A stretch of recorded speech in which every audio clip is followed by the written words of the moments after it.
House Ag Committee member and Georgia Republican Austin Scott says he's already concerned about the state of producer supports headed into the Farm Bill reauthorization. Our challenge, as you know, is that now, SNAP benefits are taking up 80% of total Farm Bill spending.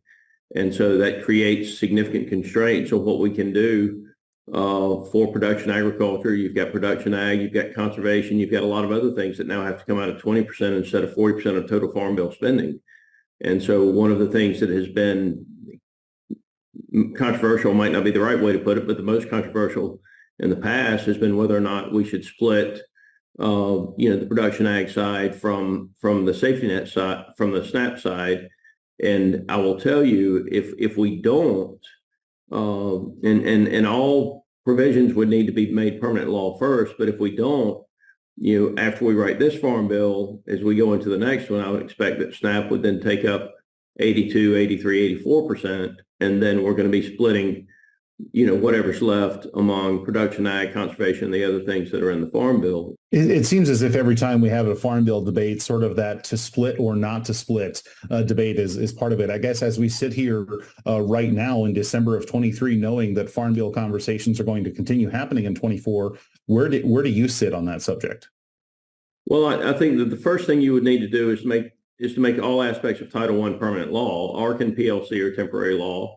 SNAP is permanent law, and so if you did have a lapse in the Farm Bill, if you didn't have some type of extension, then what you would see is significant changes to the risk mitigation tools of ARC and PLC, and you wouldn't see any changes to SNAP benefits. And so one of the things that we have the most difficult time with is when outside groups who proclaim to be conservative start putting out scorecards and statements and other things that are contrary to the interest of production agriculture.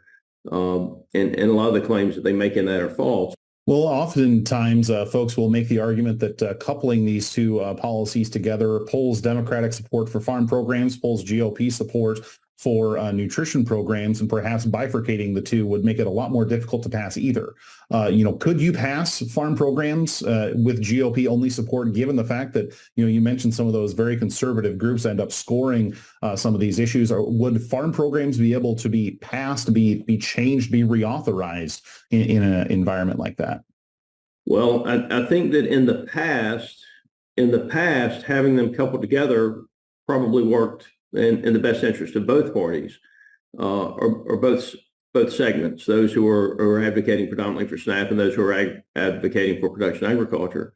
In today's day and time, in the political climate that we're in, I don't think that it works for us going forward. That's my opinion. Other people have different opinions on that. You have the potential to lose more support, I think, by keeping them together at this stage than if you actually separated them into smaller pieces of legislation. And I will tell you, one of the other aspects of that is I think we should really be doing this every 2 years instead of every 5 at this stage, simply because of how fast things are changing. I mean, nobody 24 months ago would have predicted that the input costs would be as high as they are today. We'll have more from Congressman Austin Scott right after this. Congressman Austin Scott says his conversations with producers headed into Farm Bill reauthorization make it clear to him that reference prices are due for an increase. I think nationwide, the primary thing that we hear from producers is reference prices. That the current reference price for the majority of our commodities does not reflect the increased cost of farming today. And so if the reference price is not going to reflect the increased cost of farming, then you really don't have the stop loss that our producers need. And I'm not for anything that guarantees a profit. I'm not for anything that guarantees a profit. That's bad for good farmers, and good farmers know it. But if reference prices don't move, then they effectively provide no stop loss assistance for our farm families at this stage. And so if you carry that forward a few years and you lose, this gets a little complex in the government budget things, if you lose that baseline, then you lose that funding going forward anyway.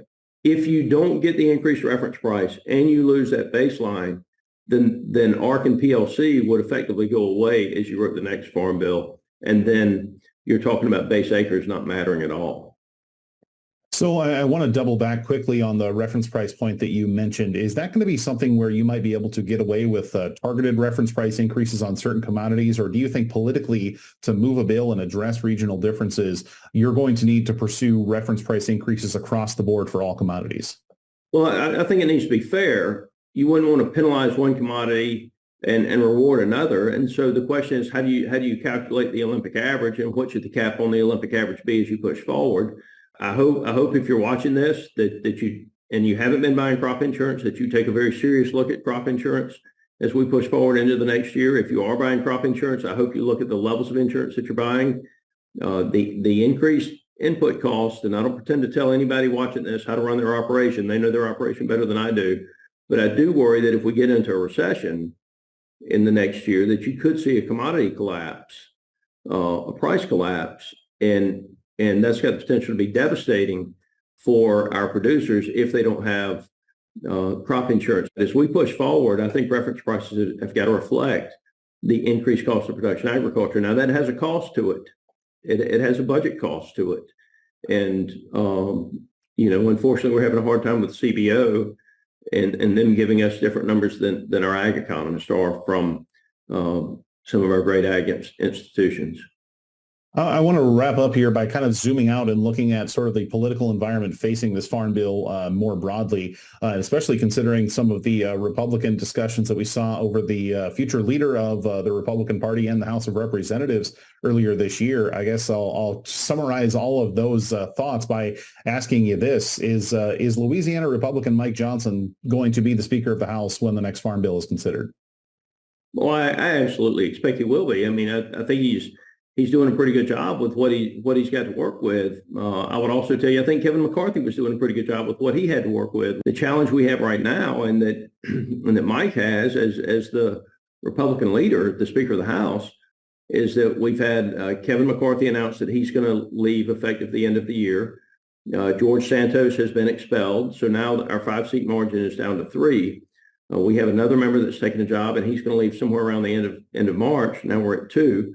And so when it comes to things, whether it be the Farm Bill or the National Defense Authorization Act or FISA reauthorization, everything has got to be done in a bipartisan manner.